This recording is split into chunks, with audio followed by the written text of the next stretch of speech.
Suivez le journal avec STM Transport Voyageurs.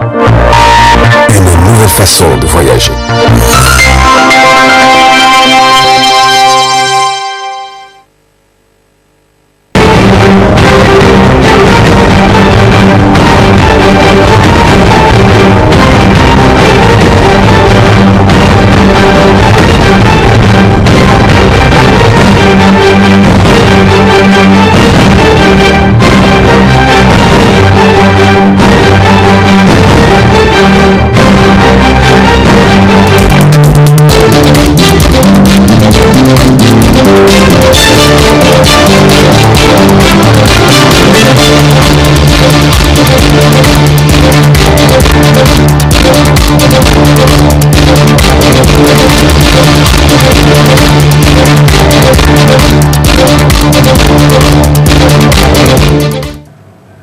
Vous êtes sur le 20h15 de la télévision Tambara. Bonsoir à toutes et à tous.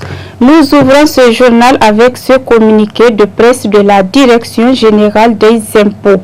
Le directeur général des impôts a l'honneur d'informer les entreprises, personnes physiques et morales soumises au régime réel normal d'imposition que conformément aux dispositions de l'arrêté numéro 00466/MF/DGI du 12 octobre 2021 portant institution du visa des états financiers et définissant les modalités de sa délivrance, elles ont l'obligation de faire verser leurs états financiers de l'exercice 2021 par un professionnel inscrit au tableau de l'Ordre national des experts comptables et des comptables agréés du Niger avant leur dépôt à la DGI.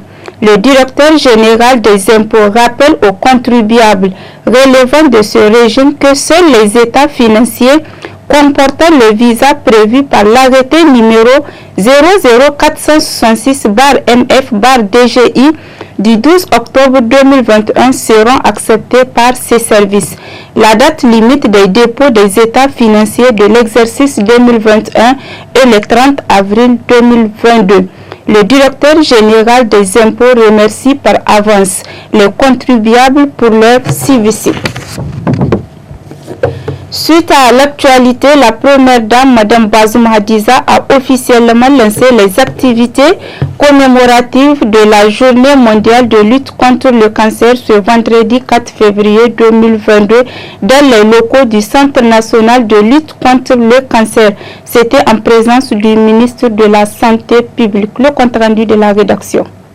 Dédiée à la prévention, la détection et le traitement, la Journée mondiale de lutte contre le cancer est célébrée cette année sous le thème « Pour des soins plus justes ». Pour rappel, le cancer résulte d'une prolifération cellulaire incontrôlée, illimitée, pouvant envahir des organes de voisinage en les détruisant. Résolument engagé dans la lutte contre le cancer, le directeur du Centre national de lutte contre le cancer n'est pas resté sans voix face à cette journée. Il faut rappeler que le dépistage des cancers du col de l'utérus est gratuit depuis 2019. Les installations de radiothérapie sont fonctionnelles depuis novembre 2021 et une maison de vie est finalisée actuellement pour héberger les malades. Tout ceci grâce aux multiples plaidoyers de la marraine de la lutte contre le cancer durant la décennie passée, Dr Lalla Manika Issoufou, à qui nous adressons notre ferme gratitude. Louise Aubert, coordonnatrice des Nations Unies au Niger, a exprimé toute son inquiétude face au nombre du cancer selon le dernier rapport de l'OMS, tout en lançant un vibrant appel aux partenaires. En ce 4 février, le système des Nations Unies au Niger et tous les partenaires s'associent à la communauté internationale et au gouvernement du Niger pour commémorer la Journée mondiale de lutte contre le cancer. Et parmi les activités planifiées pour cette célébration figure la remise des clés du centre d'écoute et d'échange sur le cancer par l'OMS au gouvernement. En effet, l'OMS a gracieusement mis à disposition une place, un espace au profit du Centre national de lutte contre le cancer.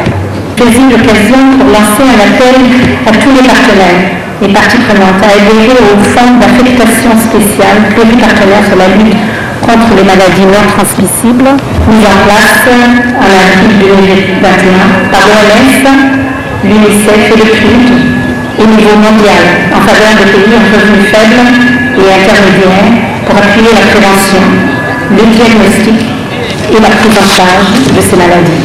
L'instant solennel de la cérémonie a été le lancement officiel de la campagne par la marraine de lutte contre le cancer. L'occasion aussi de réaffirmer davantage son soutien tout en lançant un appel à une forte mobilisation. Le cancer est un problème de santé publique dans le monde en général et le Niger n'est pas épargné par ce fléau, particulièrement les femmes. C'est donc pour cela que la lutte contre le cancer figure parmi les priorités du programme de Renaissance Acte 3 du président de la République. L'OMS et les autres partenaires assistent le Niger dans la prise en charge de cette maladie. À travers ma fondation, j'ai décidé d'accorder une oreille attentive à tous les problèmes de santé de la population. À cet effet, je m'engage à accompagner le gouvernement afin d'améliorer considérablement la qualité de vie des personnes vivant avec un cancer. Je voudrais profiter de cette opportunité pour renouveler les remerciements à tous les partenaires techniques et financiers pour leur contribution dans le combat contre le cancer au Niger. Une visite guidée du centre, suivie de la remise d'un don aux malades guéris et celle des trophées de satisfaction ont immortalisé la cérémonie. Écoutons à présent les mots du ministre de la Santé publique, Dr Idi Ilyasso Maïnassara, toujours à l'occasion de la Journée mondiale de lutte contre le cancer, pour rappeler où ils en sont dans leurs efforts constants.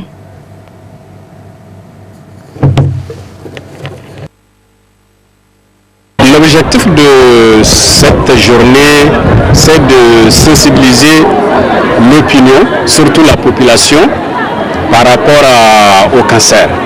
Le cancer, comme vous le savez, c'est une maladie très très grave, très dramatique et qui est de plus en plus fréquente, qui touche aussi bien les femmes que les hommes, mais également les enfants.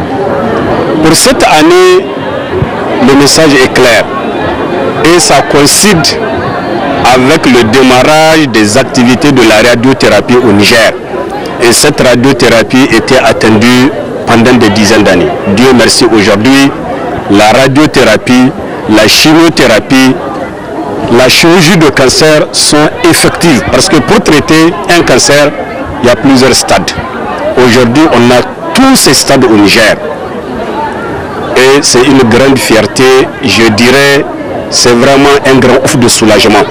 Et vous avez vu lors de cette cérémonie les malades qui souffraient de cancer, qui viennent d'être présentés, qui sont guéris du cancer. Parce qu'ils ont subi toutes ces étapes.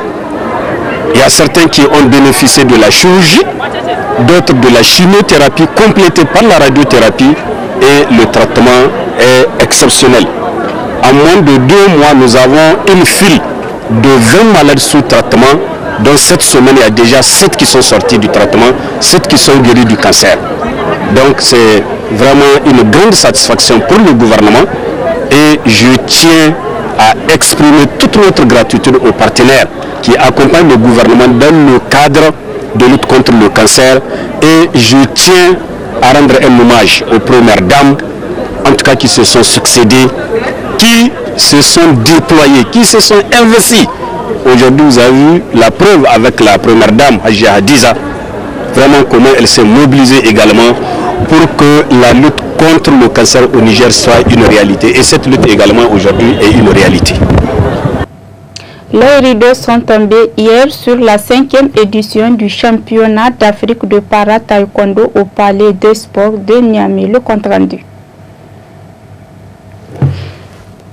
Cette journée chargée d'intenses combats marque les phases éliminatoires finales de la 5e édition du championnat d'Afrique de para-taekwondo qui a vu la participation de plusieurs pays. Dans son discours de clôture, le ministre de la Jeunesse et des Sports se réjouit de la qualité de l'organisation du dit événement. Le moment que nous vivons constitue en un point douté un symbole fort de solidarité et de partage en phase avec les nobles vertus du sport qui témoignent à souhait tout le sens de ce leitmotiv de notre département ministériel.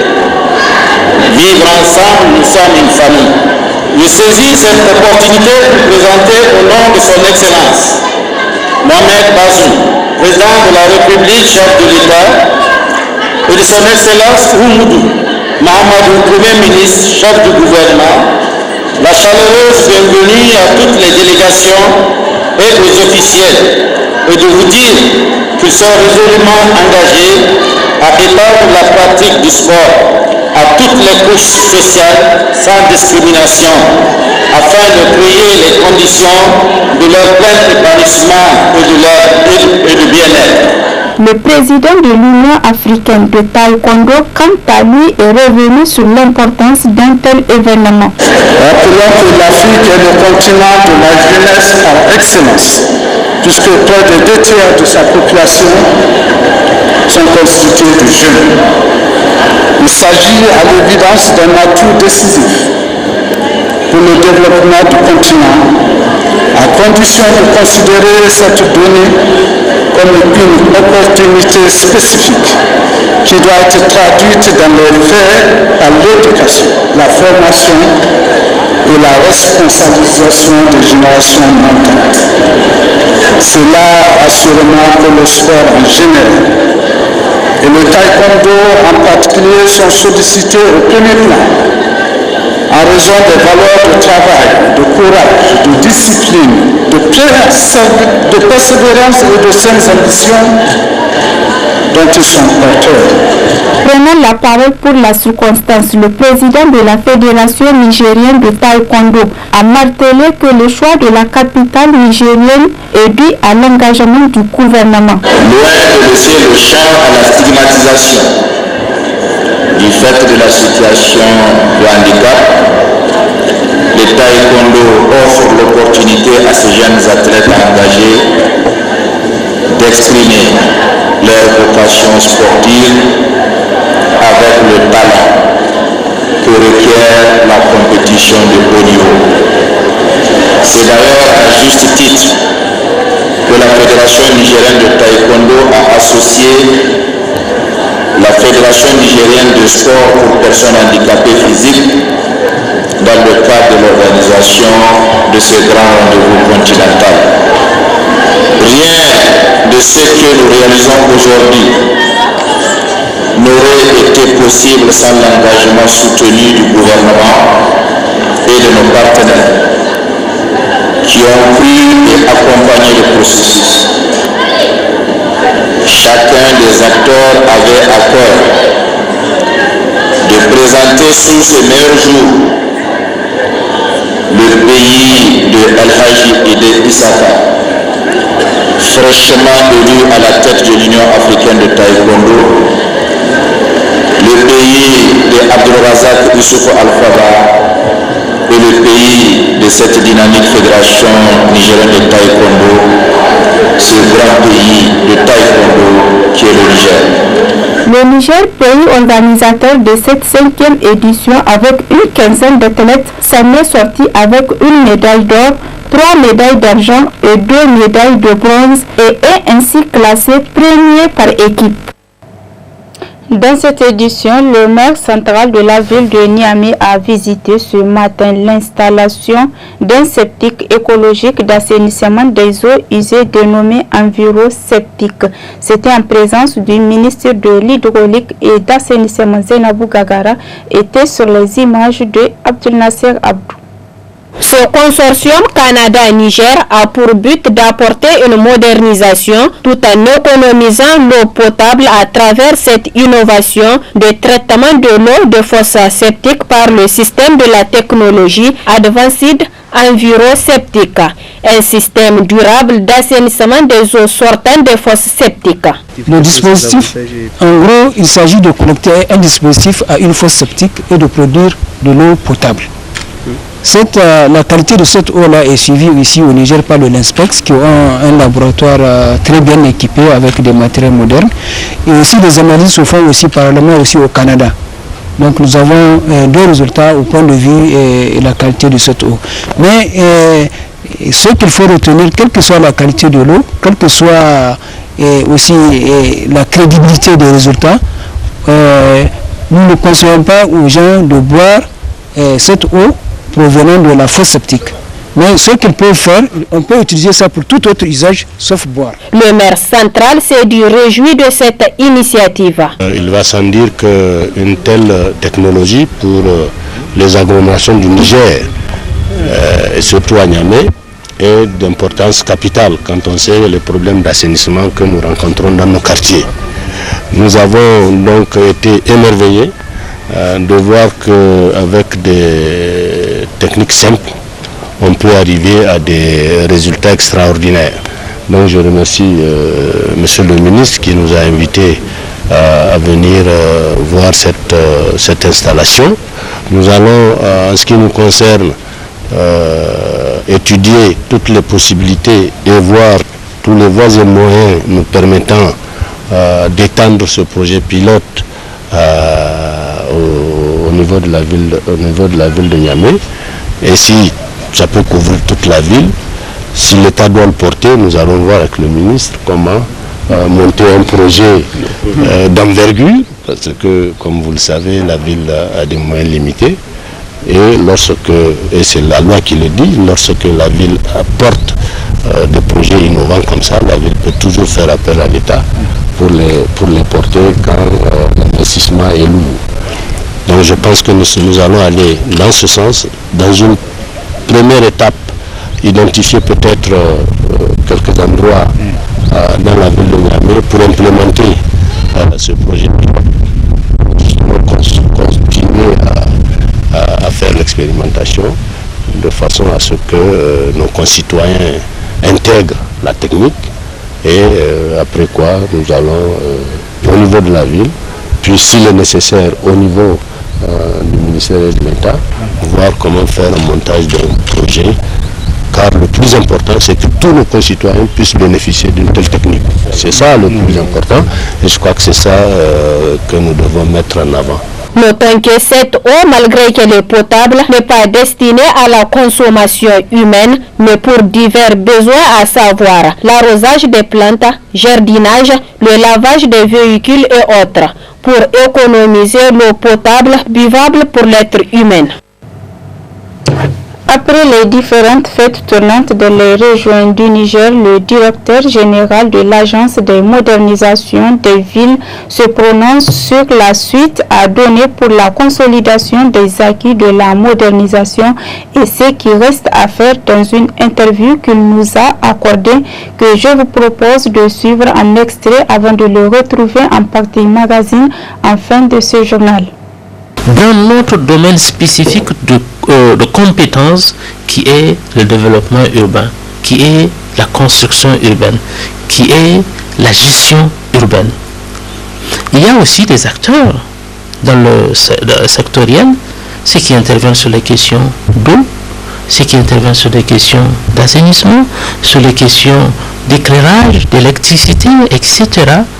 Nous devons être, si vous voulez, maîtres de cérémonie en charge de créer de l'harmonie dans cette diversité d'acteurs qui intervient dans la ville. Voilà, si je peux me résumer, qu'est-ce qui justifie d'abord la création de l'agence et les missions de l'agence. Non seulement nous devons consolider ou aider à consolider ces acquis. Il y a eu énormément de réalisations à Niamey, il y a eu énormément de réalisations dans les autres villes du Niger, Bien sûr, il faut poursuivre, mais avant de poursuivre, il faut consolider cela. Il faut créer les conditions d'une meilleure appropriation de cela. Il faut créer les conditions d'une meilleure utilisation de cela pour leur pérennisation. Après, s'ensuit le renforcement et aller aussi, par la suite vers d'autres champs de développement parce que la ville bouge. Nous devons continuer à faire en sorte que, à l'échelle internationale, que nos villes soient à l'heure de construction urbaine, que nos villes ne soient pas en retard par rapport aux villes de la sous-région, que nos villes ne soient pas en retard par rapport à tout ce qui se passe dans le monde en termes de développement urbain. Pour cela, nous allons capitaliser sur nos expériences d'ici, mais nous allons aussi capitaliser sur les expériences d'ailleurs. La section lycéenne et collégienne de Niamey a organisé hier à l'Académie des arts martiaux une soirée à l'honneur du conseiller technique du président de la République en charge des infrastructures. Suivez ce compte rendu de la rédaction. Ce témoignage de satisfaction décerné au conseiller technique du président de la République en charge des infrastructures par la section collégienne et lycéenne de la région de Niamey a pour objectif de saluer ses efforts pour le rayonnement de l'école nigérienne, a martelé le secrétaire général de la section collégienne et lycéenne lors de cette soirée dédiée à son nom. Voilà aujourd'hui à la soirée de la section lycéenne et collégienne de la région.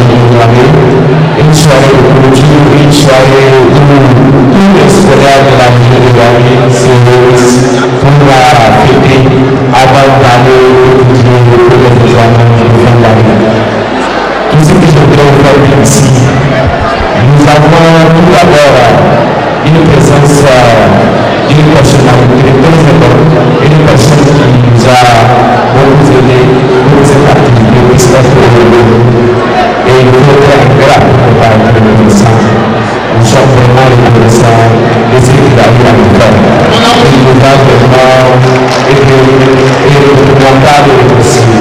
Ce moment inoubliable pour Abdelkader Aboubakar Mamadou est aussi l'occasion pour ce dernier de rappeler que ses efforts cadrent parfaitement avec le programme de la Renaissance. Son Excellence Bazoum Mohamed accorde un intérêt très particulier à la scolarisation de tout un chacun, à l'amélioration des conditions d'études de nos chers étudiants et de nos chers élèves.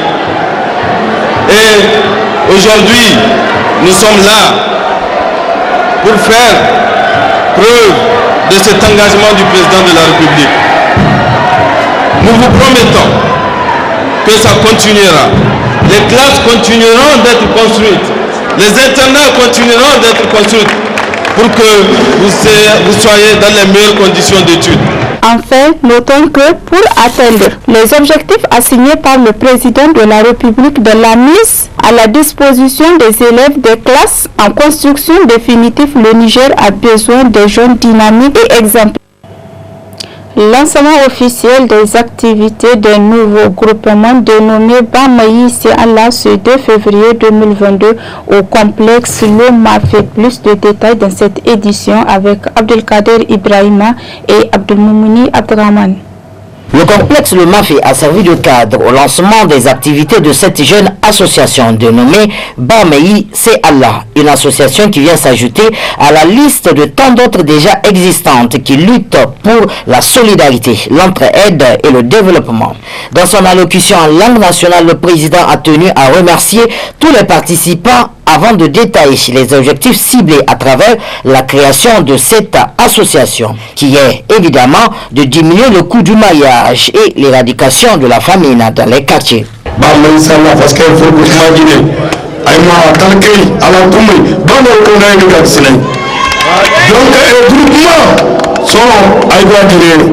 donc le groupement sont vice-président. Alors,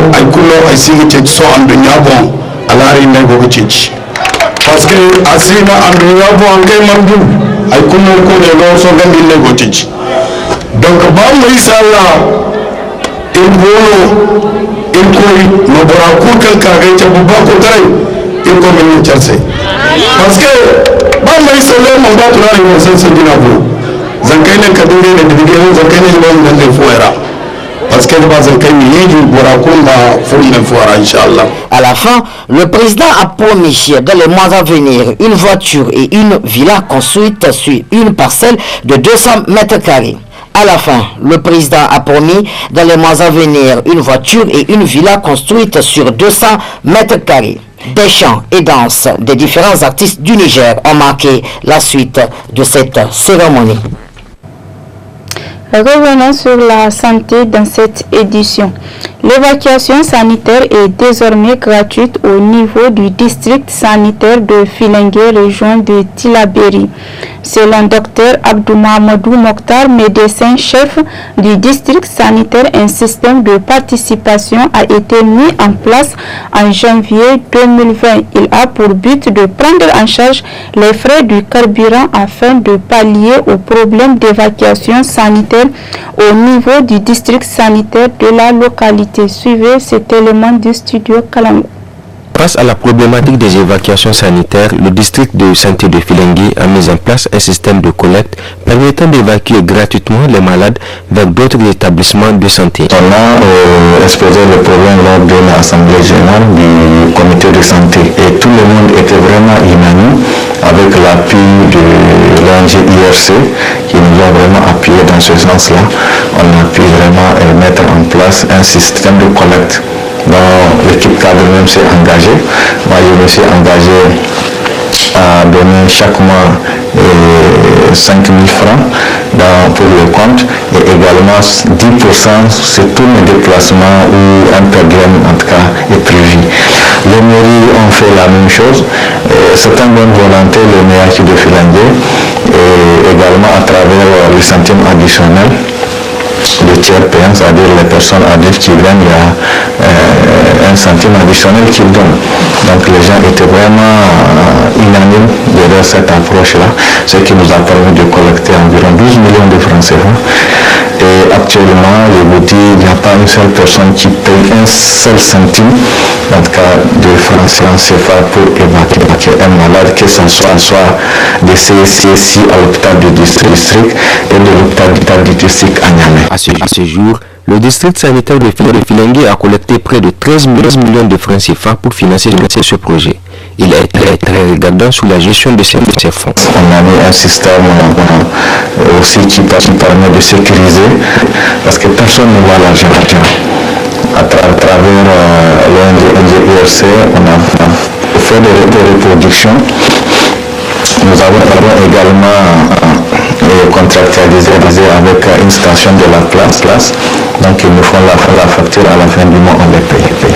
Donc le compte est logé. L'argent est logé dans un compte à Niamey. Personne ne manipule l'argent, personne ne voit l'argent. Le chauffeur, quand il vient, on lui tend un bon de carburant. Il part, il met le carburant et retourne. Grâce à ce système participatif au niveau local, le district sanitaire de Filengue arrive à faire face au transfert d'urgence des malades.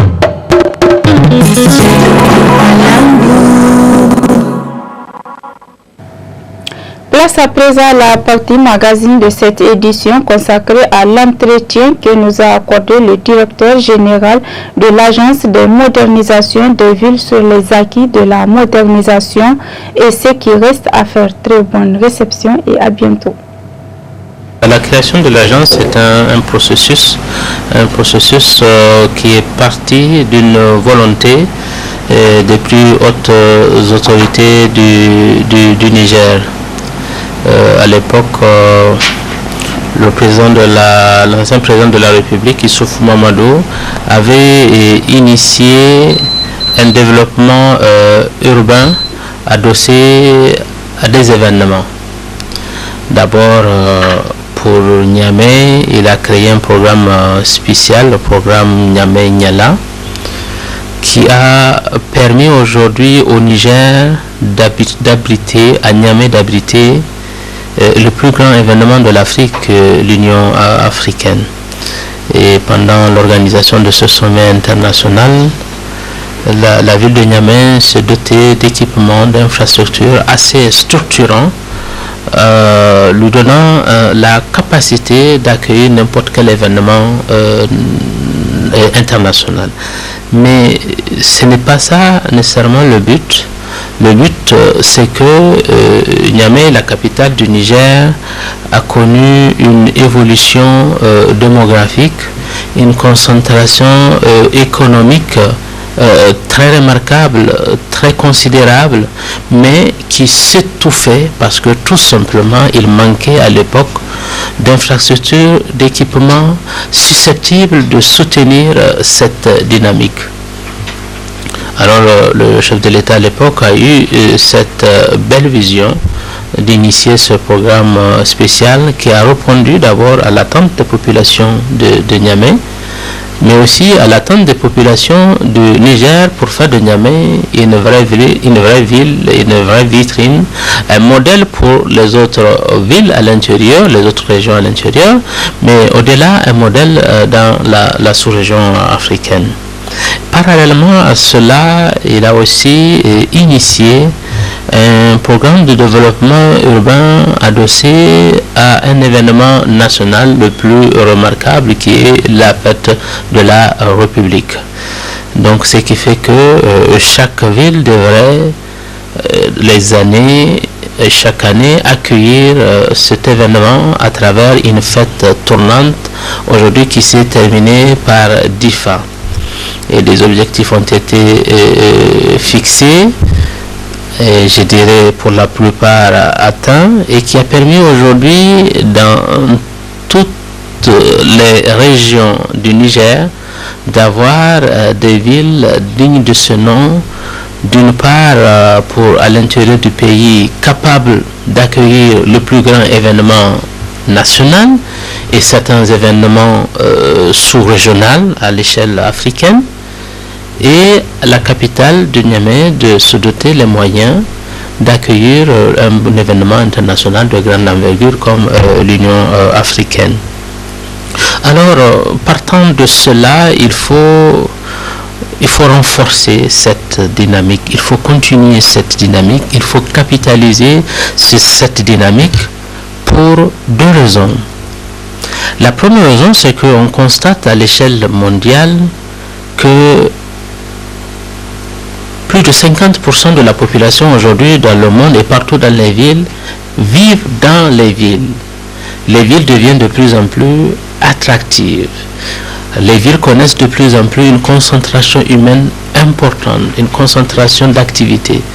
Il faut absolument accompagner cette dynamique par une construction urbaine qui permet de créer une adéquation entre cette dynamique humaine et la dynamique physique de la ville. Et pour cela, il faut des spécialistes. Pour avoir des spécialistes, il faut trouver des compétences dédiées spécifiquement à la ville. Et c'est pour cela que cette agence spécialisée à la ville a été créée. Et à l'intérieur de cette agence, nous avons des techniciens qui ont des expériences avérées sur le sujet, sur la question urbaine. C'est ça qui explique aujourd'hui la création de l'agence de modernisation des villes du Niger, qui a pour mission de continuer cette dynamique dans la réalisation, dans la mise en œuvre, mais aussi dans l'accompagnement de la mise en œuvre. Pourquoi de l'accompagnement de la mise en œuvre? Parce qu'il faut le noter, dans la ville, nous avons énormément d'acteurs qui interviennent. Souvent des acteurs sectoriels, souvent des acteurs qui sont transversaux, souvent des acteurs qui sont spécialisés à un domaine donné. Je vais vous donner l'exemple. Par exemple, il y a les collectivités qui sont des acteurs transversaux, qui interviennent à plusieurs échelles, sur plusieurs thématiques, sur plusieurs sujets.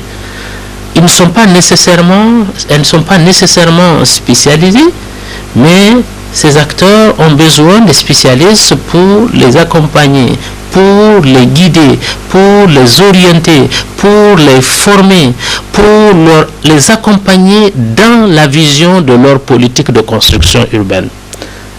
D'autres acteurs transversaux, c'est le gouvernement. Le gouvernement intervient à l'ensemble du territoire à plusieurs niveaux.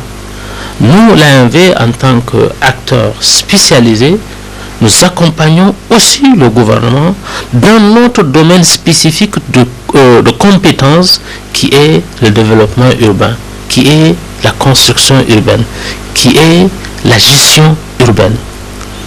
Il y a aussi des acteurs dans le sectoriel, ceux qui interviennent sur les questions d'eau, ceux qui interviennent sur les questions d'assainissement, sur les questions d'éclairage, d'électricité, etc. Nous devons être, si vous voulez, maîtres de cérémonie en charge de créer de l'harmonie dans cette diversité d'acteurs qui intervient dans la ville. Voilà, si je peux me résumer, qu'est-ce qui justifie d'abord la création de l'agence et les missions de l'agence. Non seulement nous devons consolider ou aider à consolider ces acquis. Il y a eu énormément de réalisations à Niamey, il y a eu énormément de réalisations dans les autres villes du Niger.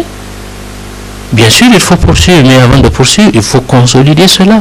Il faut créer les conditions d'une meilleure appropriation de cela. Il faut créer les conditions d'une meilleure utilisation de cela pour leur pérennisation. Après, s'ensuit le renforcement et aller aussi, par la suite vers d'autres champs de développement. Parce que la ville bouge, nous devons continuer à faire en sorte que, à l'échelle internationale, que nos villes soient à l'heure de construction urbaine, que nos villes ne soient pas en retard par rapport aux villes de la sous-région, que nos villes ne soient pas en retard par rapport à tout ce qui se passe dans le monde en termes de développement urbain. Pour cela, nous allons capitaliser sur nos expériences d'ici, mais nous allons aussi capitaliser sur les expériences d'ailleurs. Pour le moment, nous allons nous concentrer essentiellement sur les grandes villes. Alors, lorsque tout dépendra de la feuille de route que la hiérarchie va, si la hiérarchie nous demande d'intervenir au-delà, bien entendu, on le verra. Mais pour le moment, nous allons nous concentrer sur les grandes villes, les villes qui ont bénéficié d'un programme déjà de construction et de développement urbain par rapport aux fêtes tournantes, mais aussi par rapport, par exemple, pour le cas de Niamey, le programme Niamey-Niala. Alors aujourd'hui, nous sommes sur l'identification, la structuration de projets, les contacts avec les partenaires, les contacts avec les acteurs. Nous sommes en train aussi de faire l'état des lieux, des différentes réalisations.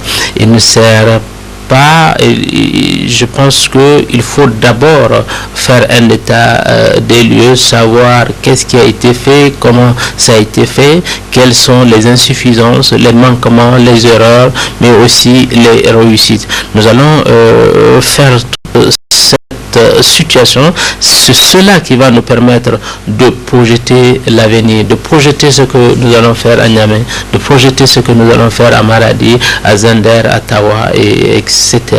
Nous sommes vraiment dans cette phase de structuration, de définition de projets, mais aussi de réunir les conditions de réalisation financière, mais les conditions aussi de réalisation technique. Vous savez, un projet est toujours complexe. Il faut donner le temps de gérer toute complexité avant d'aller sur le terrain. Vous avez vu, pour le lancement des activités de l'agence, nous avons fait une entrée de matière par le sport, par la culture, par l'environnement. Pour vous dire en résumé, ces trois éléments constituent des priorités sur lesquelles nous allons agir sur n'importe quel terrain, pour des raisons qui sont les suivantes. La première raison, c'est que quand vous regardez la structuration de notre société est majoritairement jeune. Nos villes sont jeunes. Alors nous devons les donner une place privilégiée à cette jeunesse. Et cette jeunesse s'exprime beaucoup plus à travers la culture, s'exprime beaucoup plus à travers le sport. Il faut que nous créions les conditions de valorisation de ces pratiques en milieu urbain. La culture occupe une place très importante dans le sens de l'appropriation de tout ce que nous allons faire comme activité. Parce qu'il faut rappeler que le concept même de réalisation des projets dans les fêtes tournantes était basé sur la culture, sur l'identité. Quand vous voyez Niamey, Niala, le mot Niala crée une certaine identité au territoire de Niamey. Dosso, Soga, Soga crée une identité locale. Tiraberi, Chandelo, Difa, Angela, nous sommes déjà dans cette recherche identitaire et je pense que tout projet a besoin d'une identité et cette identité passe nécessairement par la culture. Le sport est là aussi pour faire animer ces équipements dans leur utilisation, mais aussi dans l'esprit donc de créer des liens sociaux entre les populations, entre les jeunes. Le sport, bien entendu, permet aussi de faire connaître nos régions, nos villes, notre pays. Vous pensez, vous voyez, je donne l'exemple de Alphaga à travers le taekwondo aujourd'hui, qui a quand même fait parler du Niger partout dans le monde. Nous devons créer les conditions pour le développement des talents de ce genre et ça ne passe que par d'abord la réalisation des infrastructures comme support, mais aussi dans l'accompagnement, dans l'activité de lancement que nous avons fait avec la Fédération nationale de triathlon. Ce sont des jeunes qui ont des performances à l'international et nous voulons créer de la lisibilité à ces jeunes tout en les appuyant et tout en amenant les autres partenaires, les autres acteurs à les soutenir. Nous allons créer ces conditions pour favoriser davantage le soutien à la jeunesse dans tout ce qu'elle va faire pour le développement de nos villes et de notre pays. Sur la question de l'environnement, c'est un enjeu international et c'est aussi un enjeu national. Vous savez aussi aujourd'hui avec les changements climatiques, avec tout ce que nous enregistrons chaque année comme inondation, mais aussi créer aussi un regard critique et un regard de développement par rapport au potentiel que nous disposons. Nous avons fait le choix d'aller sur le fleuve, c'est pour amener les populations à voir ce fleuve, à considérer ce fleuve comme un élément structurant de notre tissu et voir comment on peut bénéficier beaucoup plus du fleuve, pas en tant qu'eau seulement, mais en tant qu'élément que nous pouvons utiliser pour faire du sport, pour faire des activités culturelles. Donc je pense que l'intérêt est là. Nous devons susciter davantage cet intérêt pour que nous nous approprions de notre territoire et de tout ce qui se passe sur notre territoire. Et souvent, on parle beaucoup de sensibilisation tout en perdant les bonnes manières de mettre en œuvre cette sensibilisation.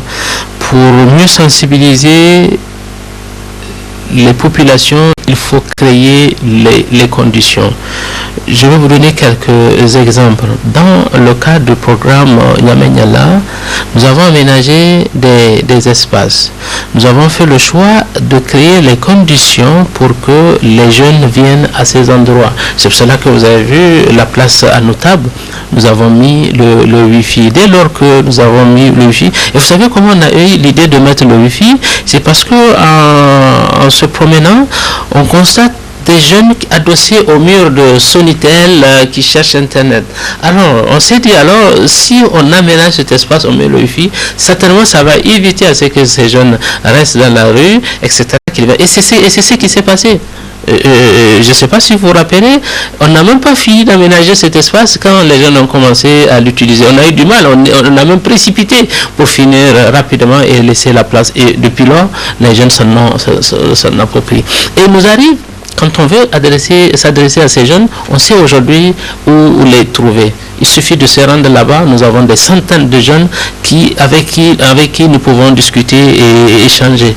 Nous avons aussi, à travers le réseau qui se connecte, nous profitons aussi pour passer des messages à travers ces réseaux.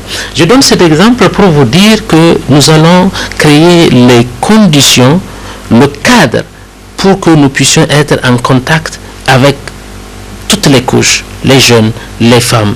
Et pour cela, il faut créer un centre d'intérêt. La dernière fois, l'événement que nous avons organisé au Fleuve, nous avons créé un centre d'intérêt à tous les jeunes, à toutes les personnes qui sont intéressées par cet événement. En l'occurrence, tous les quartiers et villages dans le périmètre de Niamey qui vivent au bord du fleuve. C'est l'occasion pour nous de faire passer des messages. Nous avons au niveau de l'agence un volet éducation urbaine.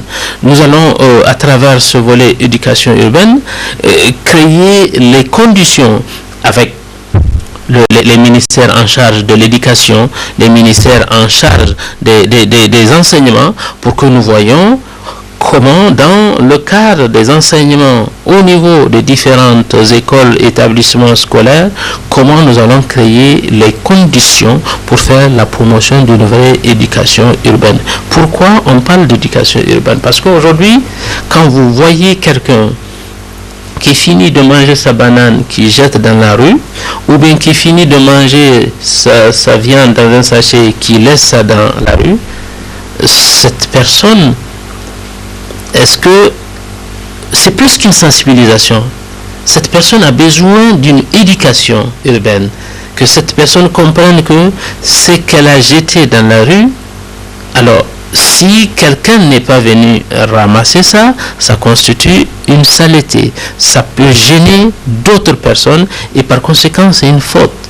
Et ça, il faut que nous créions les conditions d'écoute pour que les gens puissent comprendre. Et à mon avis, cela ne peut se faire qu'au niveau de la jeunesse, qu'au niveau des enfants, au niveau des écoles, au niveau des enseignements secondaires, etc. On va travailler aussi avec les structures des jeunes, on va travailler avec les structures de femmes. Nous avons dans le cadre du programme Niamey Niala initié des séances de salubrité urbaine. Ces séances de salubrité à l'échelle des quartiers, c'est une éducation urbaine.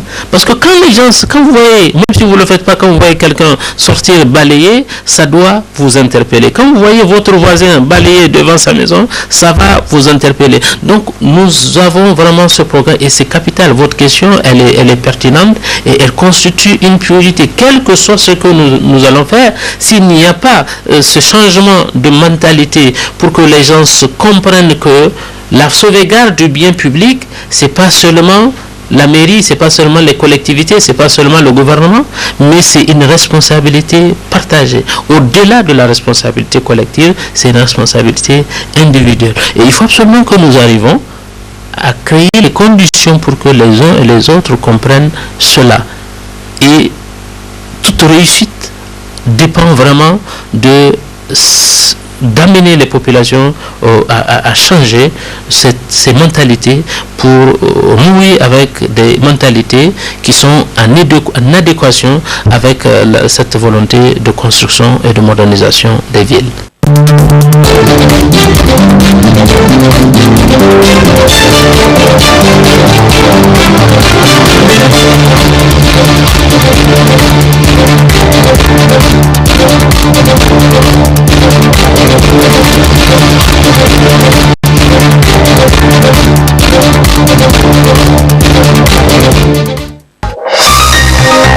Ce journal vous a été présenté par STM Transport Voyageurs.